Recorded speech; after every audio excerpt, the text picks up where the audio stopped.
We're staying with one of our lead stories tonight, and for more insights into the performance of the National Assembly in the year 2020, we're now being joined on the News at 10 by the Executive Director of Yaga Africa, Mr. Samson Itodo. He joins us via Skype from the United Kingdom. Mr. Itodo, thanks for joining us on the News at 10. A Happy New Year to you. Thanks for having me, and Happy New Year to you too. What's your general assessment of the National Assembly in the year gone by? Well, I listened to the previous report, and it's a clear reflection of what happened in the National Assembly in 2020. You can't assess the National Assembly without its core functions of lawmaking, of oversight, and representation. If you look at the responsiveness of the National Assembly, I'll say to a large extent, the National Assembly did take actions, legislative actions that respond to the yearnings of Nigerians. First, the response to COVID-19.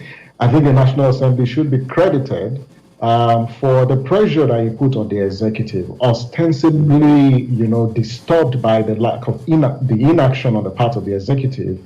The National Assembly took actions in January and in March, and most of the actions taken by the executive in response to the COVID-19 is in direct response to what the National Assembly did. You've also seen the National Assembly engage in populist actions as it relates to defending the rights of citizens. And so to a large extent, you say the National Assembly did respond to the yearnings of Nigerians. However, there are some gaps with respect to the response of the National Assembly, and we can talk about that. The second is you've also seen, the National Assembly take progressive steps towards amending some laws in the country. Although what is disturbing is some of these laws are yet to be concluded. For instance, the infectious diseases bill, that's one piece of legislation. The electoral reforms, even though the National Assembly is acting on it and has, indicated to conclude this process by March of 2021. What is, however, disturbing with the National Assembly over the last 12 months, we also saw an attempt to use legislative instruments to shrink the civic space. So you saw bills like the social media bill, hate speech bill. These are draconian legislations, that limit the civic space. And citizens did push back on these legislations. And we're still expecting the National Assembly, to communicate to Nigerians what's the report of the committee and what is positioned on this bill. I think the last point is, if you look at both chambers of the National Assembly, I think the House of Reps seems to be more progressive compared to the Senate because of some actions it's taken. So if you look at the House of Reps, has deployed technology to ensure electronic voting on bills. This is unprecedented. But when it comes to transparency, we're still constituents cannot say or determine the position that their lawmakers take on several policy matters. I think if the National Assembly is keenly interested in transparency, then people ought to know how their legislators are voting on policy issues. And so the National Assembly should be open with voting records on bills, and with also attendance of lawmakers, because constituents need to know.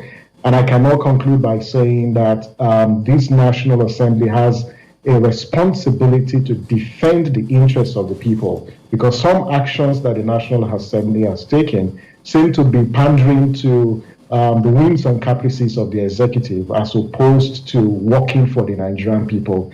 And if the Ninth National Assembly is going to make significant impact, then it must repose confidence in Nigerians that it is working for Nigerians and not working for the executive.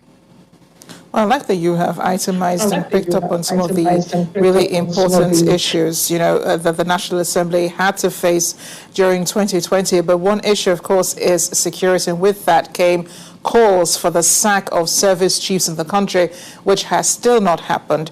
The National Assembly also summoned the president to address the Assembly over the insecurity in the country. That also did not happen.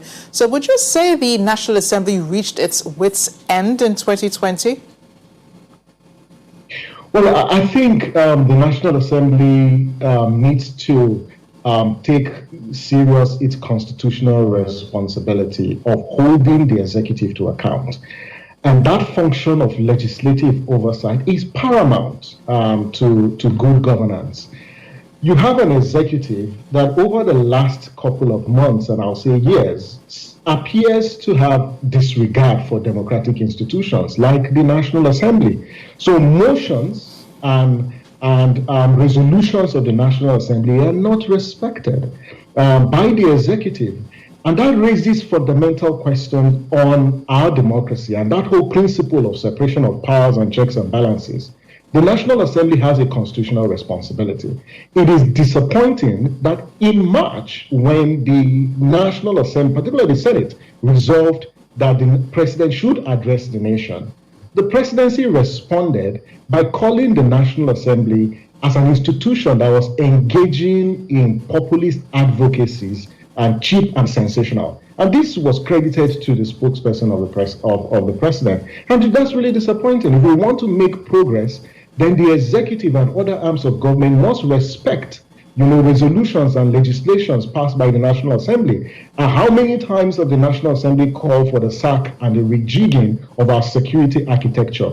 But it appears it's falling on deaf ears because it does appear, in my estimation, that the president does not regard some resolutions taken by the National Assembly. And so the National Assembly has, within its own constitutional powers, mechanisms to put the executive in check. And so they should activate, those provisions in the Constitution that vest powers on them to hold the executive to account. They can't continue to play politics with the lives of Nigerians because we're losing lives on a daily basis. They have been voted into power to check the executive and not to pander to the executive. And so it is important that as we move into 2021, down to 2022, this 9th National Assembly must ensure that they hold the executive to account. Yes, separation of powers is not separation of government, but they have sworn to protect and make laws for the good governance of our country. And so they should live up to that responsibility. Yeah, and that responsibility also has been placed on them by Nigerians who are also holding them accountable in 2021. We'd love to see a better assembly. Samson Itodo, thank you again for joining us on the News at 10. Thank you. Always a delight.